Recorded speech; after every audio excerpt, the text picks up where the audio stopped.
조용한 생활 극장전 2부의 영화는 조나선 글레이저 감독의 존 오브 인터레스트입니다.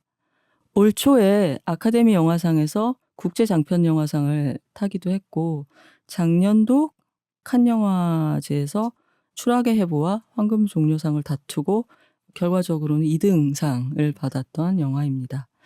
두 영화 다 산드라 필러가 주연을 해서 또 화제가 되기도 했었고요. 10년 만에 나온 신작입니다. 원작 소설이 있긴 한데 제가 기억나는 게 이 영화 프리미어하는 날 작가가 타계했나 그래요. 네네네, 맞습니다. 근데 또 소설을 각색은 했으나 실화 이야기이기도 하고 소설 자체가 아우슈비츠가 있는 지역의 아카이브를 한 10년간 그 이상을 감독과 프로듀서가 리서치를 해서 네. 목격자와 증인들이 들었던 이야기들 이런 대화를 했었다는 것들을 다 대사로 만들어낸, 저는 이 영화에서 유의해야 될 점이, 제가 예전에 글을 썼을 땐 이 사실을 간과를 했었는데 이 영화는 딱 보면 거대한 역사적인 사건을 굉장히 미학적으로 다른 형식으로 표현하기 위해서, 예술을 하기 위해서 추상화한 영화라고 생각하기가 네네. 쉬운데 네. 실제로 과정은 어떤 영화보다도 거의 재현을 목표로 한 리서치, 정확하게 하려고 하는 준비 과정이 있었다는 것의 의미를 좀 네. 생각을 해봐야 될 것 네. 같아요. 제일 중요한 부분이 그거일 것 같은데 저는 그 두 개가 공존하는 영화라고 네. 봅니다. 네. 홀로코스트를 소재로 한 영화들이 네. 나올 때마다 사실은 여러 가지 얘기들이 나오잖아요. 이걸 할 수 있냐 못하냐 어떻게 해야 되냐 고민들이 같이 따라갈 수밖에 없는데 그거에 대해서 또 다른 국면을 제공한 영화라는 측면에서는 보면 볼수록 뭔가 대단하다는 생각이 들어요. 그때는 충격에 가까웠고 네. 뭐라고 풀어내야 될지 모르겠다에 가까웠는데 네. 시간이 좀 지나서 영화를 여러 번 보고 이 영화가 얼마나 두터운 뎁스를 가지고 있고 네. 그걸 우리가 어떻게 지금부터 다시 또 풀어야 되는지 호기심이 더 발동하는 영화였습니다. 네. 자, 존 오브 인터레스트, 네. 관심 지역인데요. 뭘 가리키는 명칭이냐면 폴란드에 위치한 아우슈비츠 비르케나우 수용소를 둘러싼 40제곱킬로미터 정도 되는 부지입니다. 수용소를 굴리기 위해서 지역에 원래 살던 주민들을 몰아내고 독일어로 인터레센게비트라고 하는 이 지역에 사택과 시설들을 지은 곳이 바로 네. 존 오브 인터레스트인 것이죠.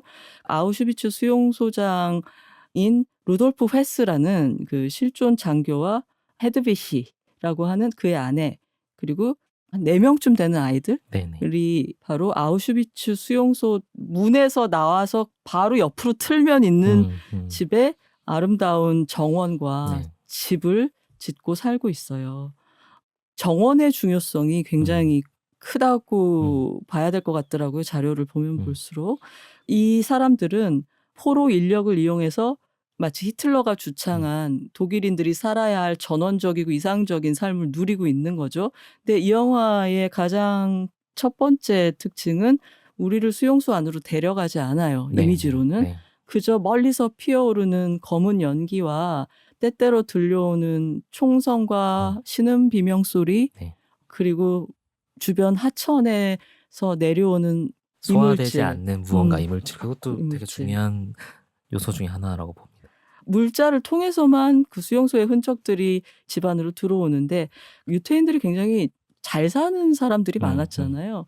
그 사람들로 빼앗은 값비싼 옷가지들을 지인들한테 나눠준다거나 정기적으로, 그다음에 금리빨, 네. 그런 것들을 아이들이 무슨 공깃돌처럼 갖고 논다거나 어떤 조짐으로서만 이 안의 삶에서 표현이 되는 거죠. 그렇지만 완벽한 격리를 이뤄내지는 못해서 이 어린 아이들은 이유 없이 잠을 잘 자지 못하고 네. 약간 몽유병에 걸린 것처럼 행동하기도 하고, 헤드비히의 어머니가 딸과 사위의 집을 방문하는데 처음에는 딸의 삶을 보고 굉장히 대견해해요. 아, 너 진짜 자리 잡았구나 이러면서 딸은 막 자기가 갖고 온 정원 같은 걸 막 자랑을 하고 수용소랑 자기 집을 가르는 담벼락에 핀 꽃들을 막 보여주고. 근데 이런 장면들 보면 이제 그 꽃으로 이렇게 줌인에 들어가 그 꽃의 붉은색으로부터 그 다음에 사운드가 어떤 게 들어오는가 이런 것들을 여러분들이 두 번째 보실 때는 볼 수 있는 영화인데요. 이 장모는 전쟁 전에는 유태인 집에서 가정부처럼 일하던 전력이 있어서 이런 일을 통쾌해하는 것처럼 보였는데 낮에는 그렇게 흐뭇해하던 장모가 밤에 일어나서 창밖에 연기를 보고 그 소리들을 듣는 걸 우리가 본 다음에 그 다음날 아침에 갑자기 쪽지만 남겨두고 사라진 일들이 있습니다. 사실 이게 이야기가 있어라는 생각이 들긴 하지만 나름의 이 서사적 고비는 남편의 전보 발령이에요. 이 아내는 관심 지역의 예쁜 삶을 관리하고 있고 남편은 죽음의 공장인 아우슈비츠 수용소 안을 관리하고 있잖아요. 그게 우리한테 안 보일 뿐이죠. 어떻게 하면 효율적으로 가장 경제적으로 빠른 시간 안에 많은 사람의 목숨을 앗아갈 것인가. 그거를 굉장히 창의적으로 고민을 해서 자부심을 갖고 있는 사람인데 직업적인 윤리로서의 유능함을 그렇죠. 추구하는 사람인 거죠. 그렇죠. 유능한 군인으로서 그걸 하고 있는 사람인데 갑자기 너 저기를 떠나서 딴 데로 가라라고 하는 거예요. 이 영화의 고비는 남편이 그 소식을 아내한테 말하는 게 이제 진정한 전환점인데 그렇게 말했을 때 헤드비시가 상식적으로는 후방으로 가는 게 너무 좋다일 것 같은데 이게 아닌 거죠. 이 헤드비시한테는 이게 내가 가꾼 우리 삶의 이상적인 생활 터전이다. 그리고 지도자인 히틀러가 말한 고이스트, 동쪽으로 가서 피를 흘려서 그 땅을 우리 걸로 만들고 그 토양 게르만 쪽의 것으로 해야 된다는 거 우리가 선봉에 서서 이렇게 실천하고 있는 이 낙원을 내가 왜 버리냐 하면서 별거를 무릅쓰겠다. 당신은 가. 당신은 전근 가고 나는 애들이랑 계속 이 집에서 살 것이다라고 할 때 아 이게 어떤 정신세계인가. 사실은 사건으로 인물이 어떤 생각을 하는지가 거의 드러나지 않기 그렇죠. 때문에 그런 순간에 상황을 어떻게 받아들이고 있는구나가 좀 보이는 거고 작은 낙원이 있고 그 낙원에서는 어떻게 보면 사람들이 왕이잖아요. 완벽한 생활처럼 보이는 걸 꾸리고 있는데 사실 언제든지 이 낙원은 추방될 수 있는 거죠. 이 사람들도.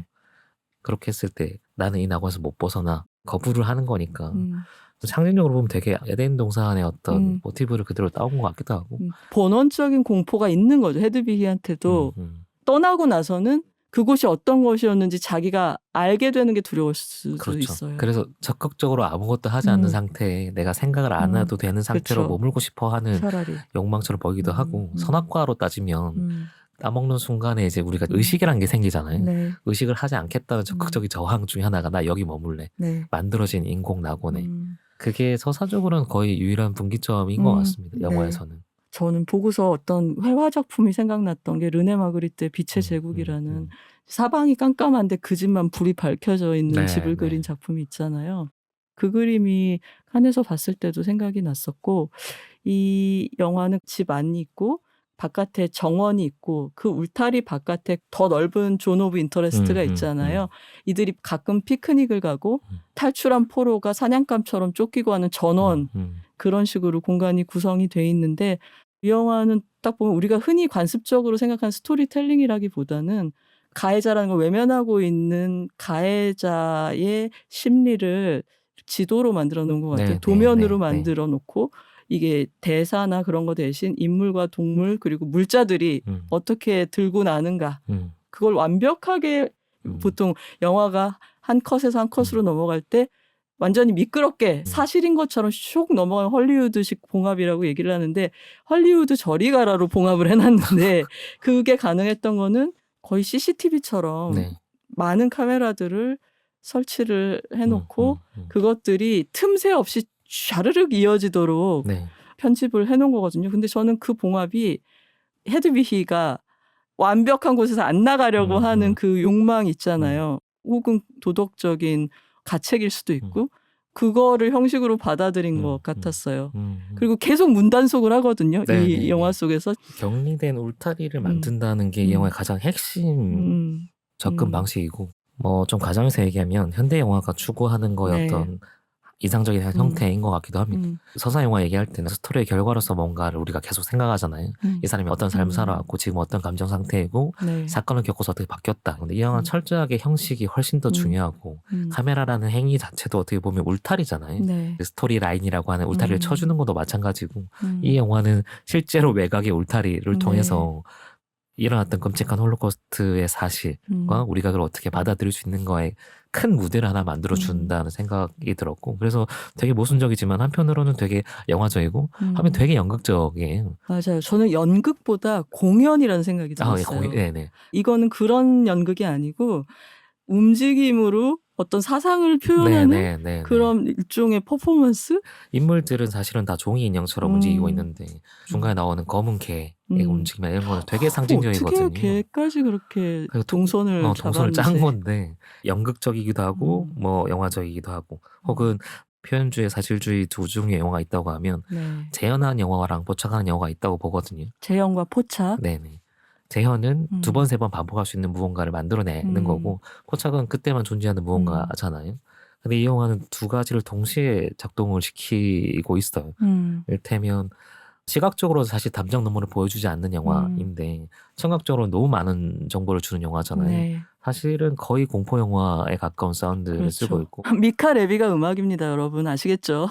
언더 더 스킨과 제키 음악을 했던. 감독의 인터뷰에서도 여러 번 나오기도 했고 저희 이제 신의집의 인터뷰에서도 했는데 포스터리를 보여주고 있는 영화는 사실은 포착에 가까워요. 훨씬. 가족들의 생활을 보여주는 부분. CCTV라는 게 되게 정확한 표현인 것 같고 실제로 수십 대 돌아가는 카메라를 위치시켜 놓고 배우들에게 동선을 짜서 이렇게 사실 연기를 하라는 것도 아니죠. 저희가 정말 놀란 건데 프로덕션 과정에 대해서 자료를 보니까 아예 동선 같은 걸 지시를 안 했다는 거예요. 네네.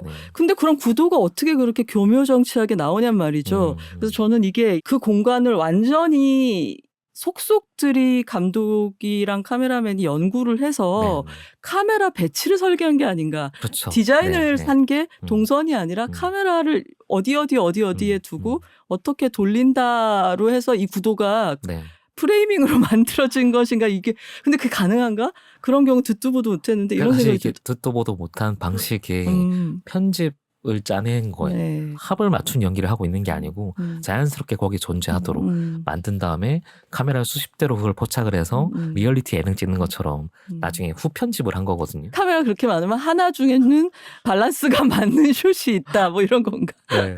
거기서 일어나는 뭔가 행위들 감정적인 뭔가 표현됐다라고 하면 그거는 거짓말이 아닌 무언가 찍힌 거야. 이게 진짜 리얼에 가깝게 포착이 된 상황들인 거고 저는 세 가지로 이 영화를 얘기한다고 하면 로케이션, 찍은 방식, 수십 대 돌아가는 카메라 그리고 이제 전복적인 음향과 음악 요게 중요한 요소라고 보는데 일단 로케이션이 여러분 실제 아우슈비츠 수용소에서 멀지 않은 곳에서 찍었고 아까 고증했다 그랬잖아요. 그 집을 그대로 진짜 온전한 집 한 채를 미술팀이 감독이랑 지었다고 해요. 그리고 정원도 그 당시 사진 자료를 보고 나무, 화초 종류 그대로 재현을 해서 심었다고 해요. 홀로코스트 영화의 계보를 조금 짧게 얘기한다고 하면 뭐 제일 유명한 거는 사실 신들러 리스트였죠. 신들러 리스트가 많이 알렸고 우리가 망각하고 있던 것들이 이겁니다 라고 얘기해주는 인물에 몰입시키고 영웅 서사를 만들고 설명해주고 이거다라고 나쁘게 얘기하면 영화가 현실을 덮어쓰는 방식으로 알렸죠. 그러니까 관객은 상당히 편안하게 나치를 미워하면서 그렇죠. 영웅의 편이 되는 그런 현실은 그렇게 단순하진 않잖아요. 선과악을 나눠주고 구도를 짜주고 이야기의 결말까지 만들어주는. 이 경우에는 전 선과 악은 분명한 것 같은데 문제는 동일시 전략인 것 같아요. 그러니까 관객이 상당히 편안하게 내 일이 아니야. 나 말고 내 밖에 선과 악이 있어라고 보게 하는 게 그게 더 문제로 언급이 되겠죠.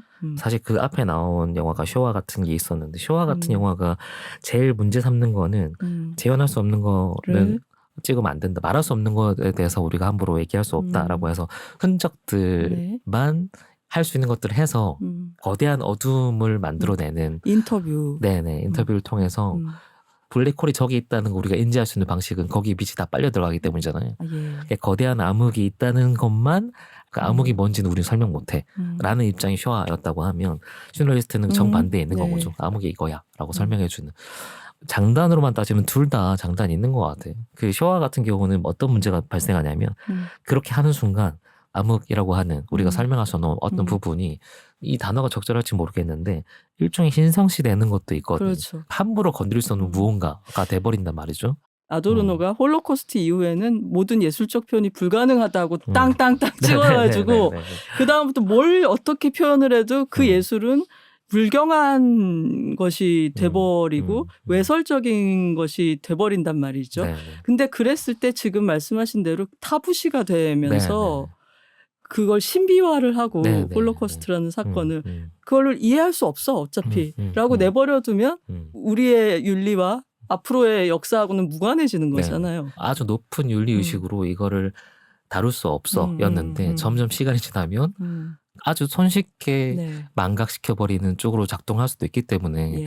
딜레마가 있는 거예요. 많은 그 이후의 홀로코스트 영화들은 머리를 짜내서 그렇죠. 어떻게 보여줘야- 하면은 올바른 홀로코스트 음. 영화를 찍을 것인가에 네네. 대한 대답들이었다고 할 수 그렇죠. 있죠. 쉰들러 리스트 다음에 또 어떤 게 있었어요? 제일 인상적이었던 영화는